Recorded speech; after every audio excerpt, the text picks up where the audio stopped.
Veterans, this is your night. Regardless of what branch of the armed forces you were in, I thank you from the bottom of my heart.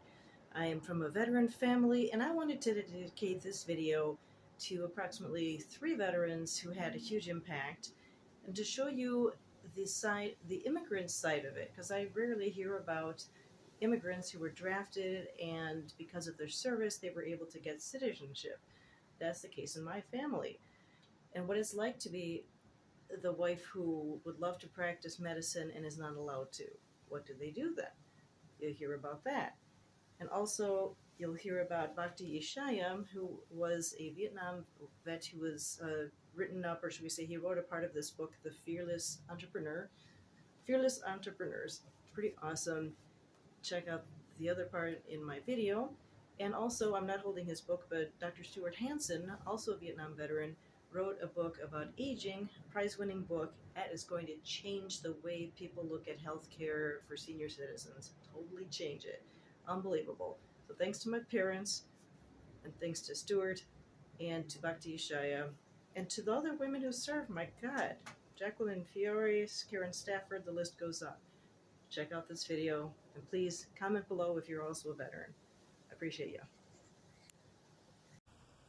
We requested that the draft would be delayed, but we were told that that was impossible.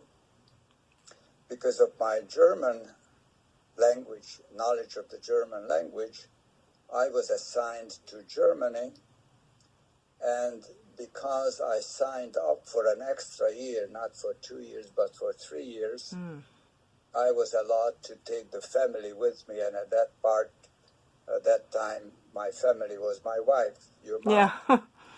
Although she was heavily pregnant by that time with your older sister, Kathy, but still, one person was allowed at that point, and that was your mom.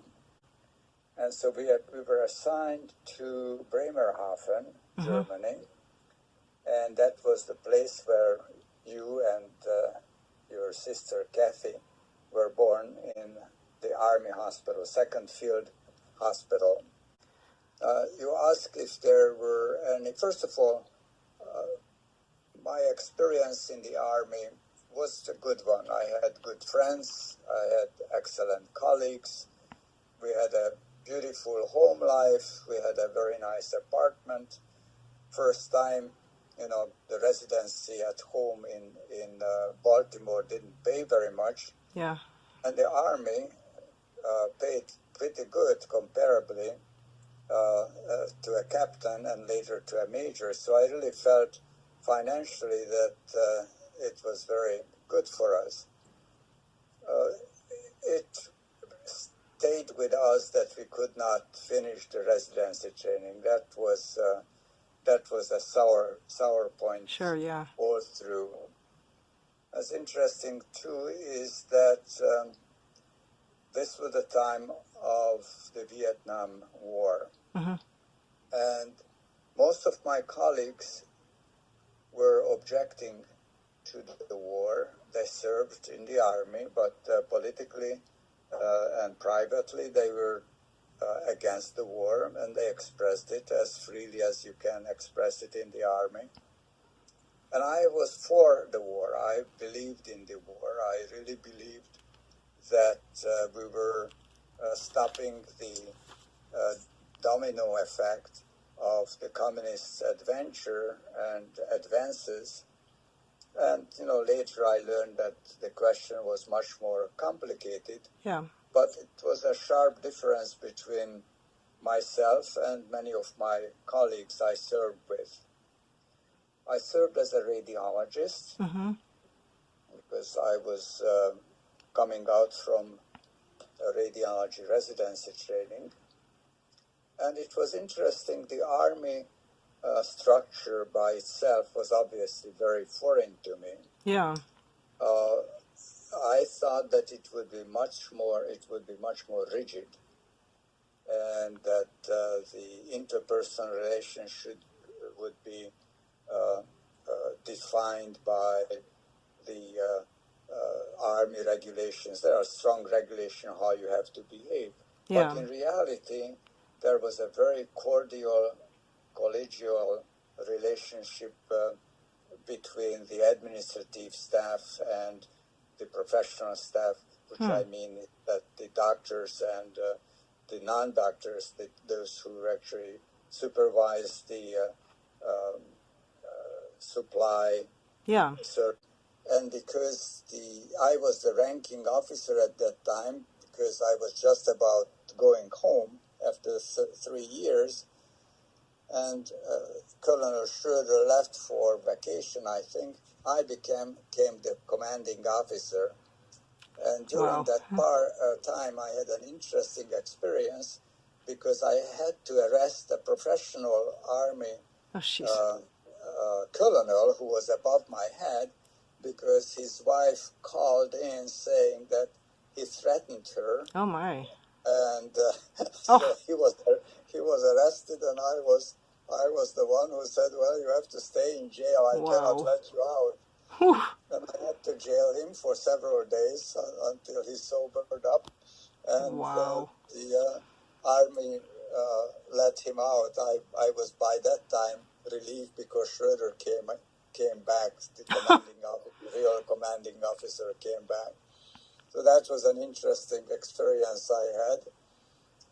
Imagine. Otherwise, a little bit different than we left. We had a feeling that we contributed.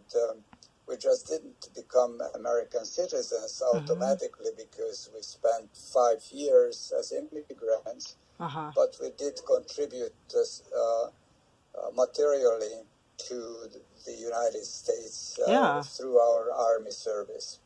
What was your challenge about being in the Army without being able to practice? You could talk about that. Well, it was practice a major medicine, I mean. change. It was a real change.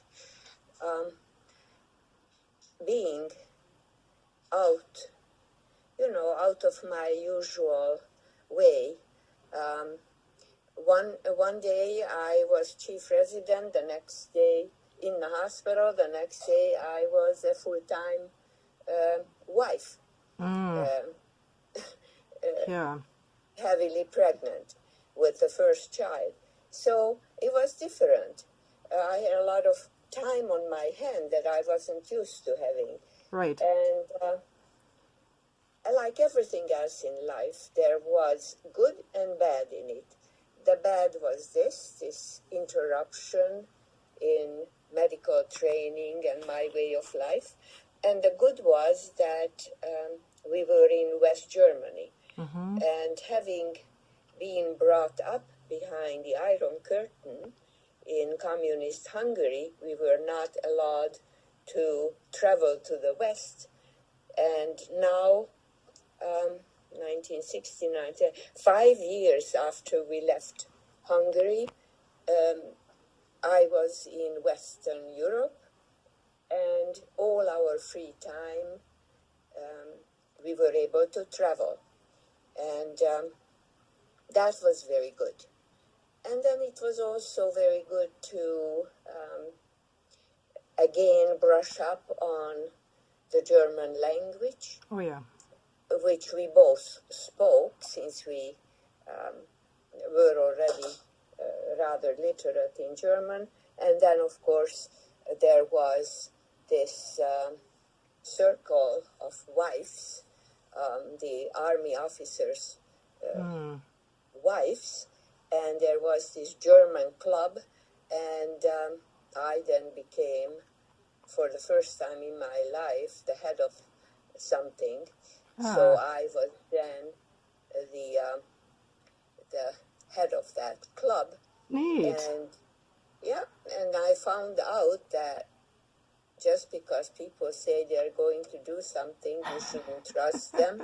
Yeah. And it was, for me, enough for a lifetime of committee sitting. Head of anything that involves other people. So from then on, I strictly adhere to non-participation in any sort of deals like that. But for that, I learned a lot, and I also enjoyed being able to see Western Europe. All in all, it was a good experience, and the fact that we were truly blessed by having 3 healthy children in this tour of duty of 3 years, that was amazing. And Yeah. so it was good.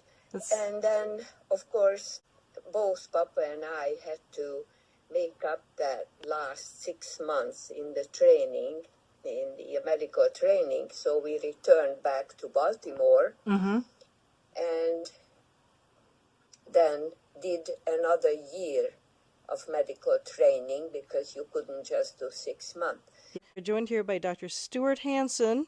And first of all, I appreciate your service to our country. Thank you. Huge. It's with the Navy, right?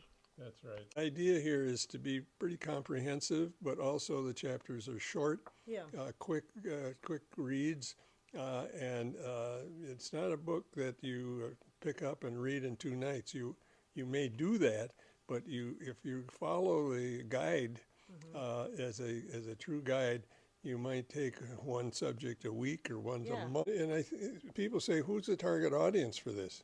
And I say, everybody over 30. Yeah. I wish more people knew this about me. What is this for you?